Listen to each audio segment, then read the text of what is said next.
10वीं कक्षा के विद्यार्थीगण हिंदी मूल पाठ्य पुस्तक की स्थिति के पाठ 6 को आप लोगों ने पढ़ा था।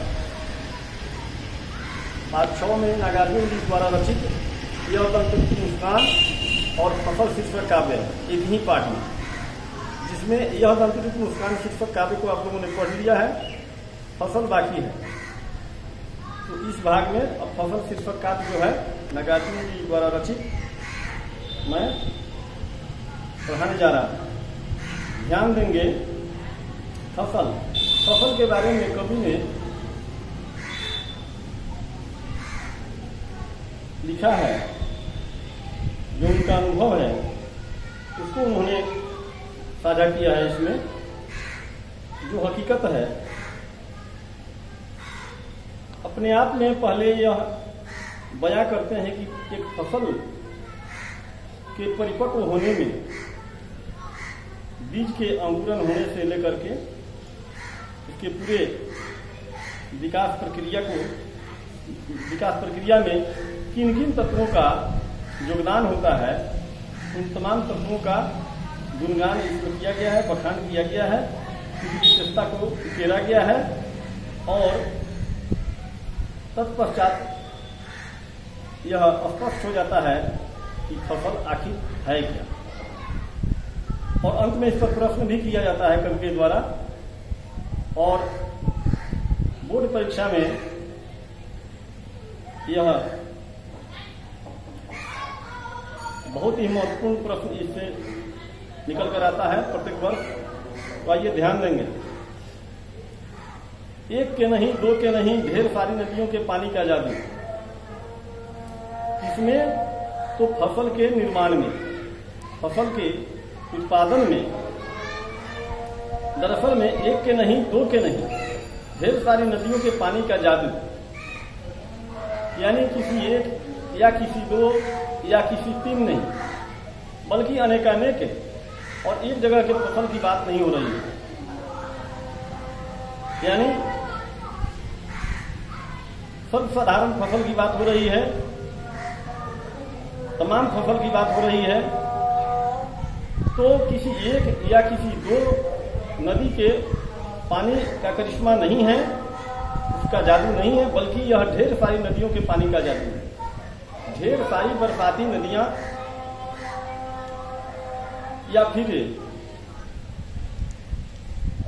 हिमालय से निकलने वाली नदियों के पानी का ही जादू, पानी का ही कमाल होता है, जादू होता है, जिससे फसल का उत्पादन भरपूर हो पाता है।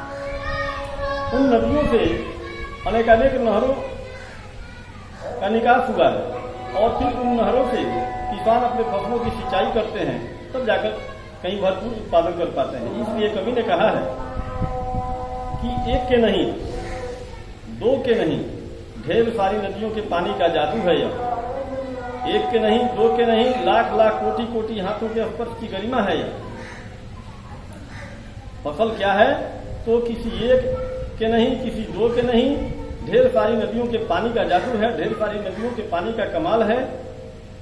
फिर वैसे उसी प्रकार से एक के नहीं, किसी एक व्यक्ति के नहीं, किसी दो व्यक्ति के नहीं, बल्कि अनेकानेक यानी लाखों लाख, लाखों लाख नहीं, करोड़ों करोड़, लाख लाख, कोटि कोटि हाथों के स्पर्श की गरिमा, यानी लाख लाख कोटि कोटि, यानी लाख लाख करोड़ों करोड़ मजदूरों यानी श्रमिकों के हाथों से किए जाने वाले परिश्रम का प्रतिफल है यह फसल।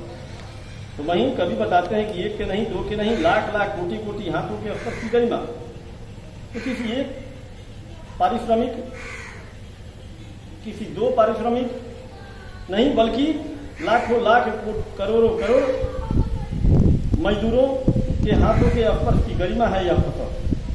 फिर बताते हैं कि एक की नहीं, दो की नहीं, हजार हजार खेतों की मिट्टी का गुणधर्म, और मिट्टी में भी किसी एक मिट्टी या किसी दो मिट्टी की नहीं, बल्कि हर प्रकार की मिट्टी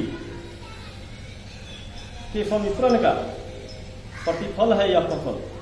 और ऐसी घटना कैसे होती है? तो बरसात के दिनों में, बाढ़ के दिनों में, बाढ़ के पानी द्वारा मिट्टी को अपर्दित किया जाता है, यानी मिट्टी का कटाव किया जाता है, मिट्टी का क्षरण होता है और क्षरित मिट्टी को पानी के जलधारा से बहा करके एक स्थान से दूसरे जगह पर स्थान पर जमा किया जाता है। और वैसी लाई गई मिट्टी, नई मिट्टी को जलोढ़ मिट्टी या पंक मिट्टी कहते हैं। और वह पंक मिट्टी या जलोढ़ मिट्टी काफी उपजाऊ होती है। फसलों के उत्पादन के लिए सर्वाधिक उपजाऊ या उर्वरक से परिपूर्ण वह मिट्टी मानी जाती है। तो इस प्रकार से हजारों हजार खेतों की मिट्टी का गुणधर्म हर खेत की मिट्टी में सम्मिश्रित हो जाता है, मिल जाता है। तो एक की नहीं, दो की नहीं, हजार हजार खेतों की मिट्टी का गुणधर्म, यानी यह फसल जैसे एक के नहीं, दो के नहीं, ढेर सारी नदियों के पानी का जादू है। और एक के नहीं, दो के नहीं, लाख लाख करोड़ों करोड़ मजदूरों के हाथों के स्पर्श की गरिमा है। वैसे ही एक की नहीं, दो की नहीं, हजार हजार खेतों की मिट्टी का गुणधर्म है। फिर कभी पूछते हैं फसल क्या है? जैसा कि आप लोगों ने पढ़ लिया वही है, फसल क्या है? तो फिर उत्तर में भी वही बात आती है उभर कर कि और तो कुछ नहीं, फसल क्या है प्रश्न है। फिर कवि द्वारा उत्तर दिया जाता है कि और तो कुछ नहीं है, वह नदियों के पानी का जादू है। वह फसल क्या है? तो नदियों के पानी का जादू है। वह हाथों के स्पर्श की महिमा है, बुरी काली संगली मिट्टी का गुणधर्म है।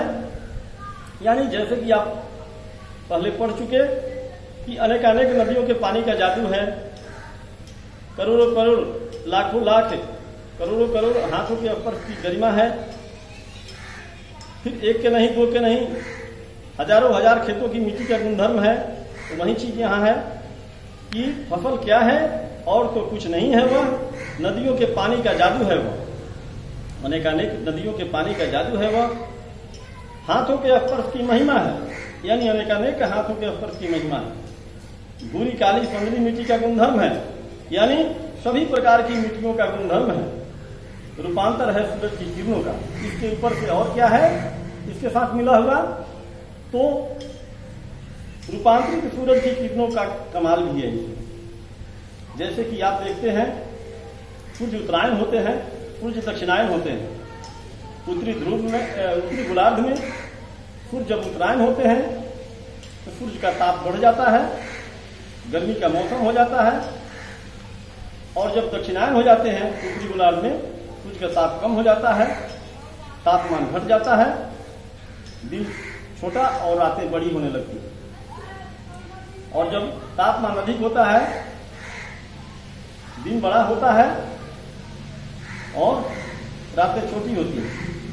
तो दोनों गोलार्धों में, उत्तरी और दक्षिण दोनों गोलार्धों में हमेशा विपरीत स्थिति बनी रहती है। तो इस प्रकार से क्या होता है कि हम देखते हैं कि गर्मी के दिनों में, अभी उत्तरी गोलार्ध में हैं हम लोग और गर्मी का मौसम चल रहा है, दिन की अवधि काफी लंबी है और रात की अवधि अपेक्षाकृत कम है और सूरज का ताप इस समय काफी अधिक है। फिर धीरे धीरे तापमान घटते जाएगा, फिर पूर्णतः शीतकाल आ जाएगा, फिर धीरे धीरे तापमान बढ़ने लगेगा। तो यह सिलसिला हमेशा जारी रहता है प्रकृति में।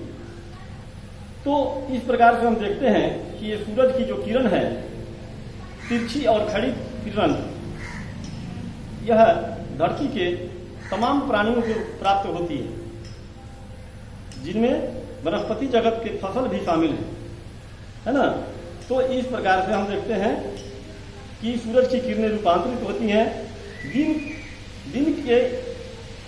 दिन की बेला में भी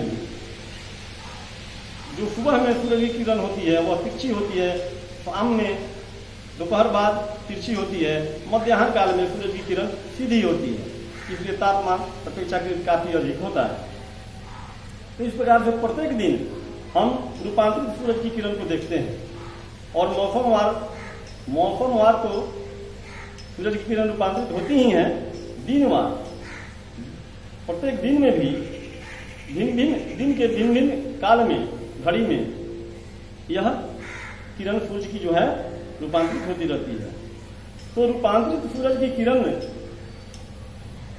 बड़ा ही सकारात्मक प्रभाव डालता है जनजीवन पर या वनस्पति जीवन पर या जंतु जीवन पर।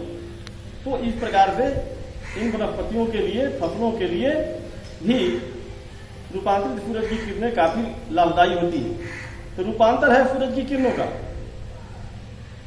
ऊपर से नदियों के पानी का जादू है फसल, हाथों के स्पर्श की महिमा है फसल, भूरी, काली, संदली, लाल, हर प्रकार की मिट्टी का गुणधर्म है। और ऊपर से क्या है, तो रूपांतरित सूरज की किरणों का भी प्रतिफल है यह फसल। सिमटा हुआ संकोच है हवा की थिरकन का। और फिर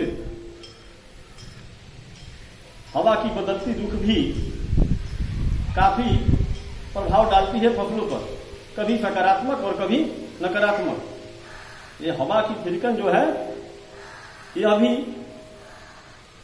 प्रभाव डालती है फसलों पर। तो सिमटा हुआ संकोच है हवा की थिरकन का। यह सिमटा हुआ संकोच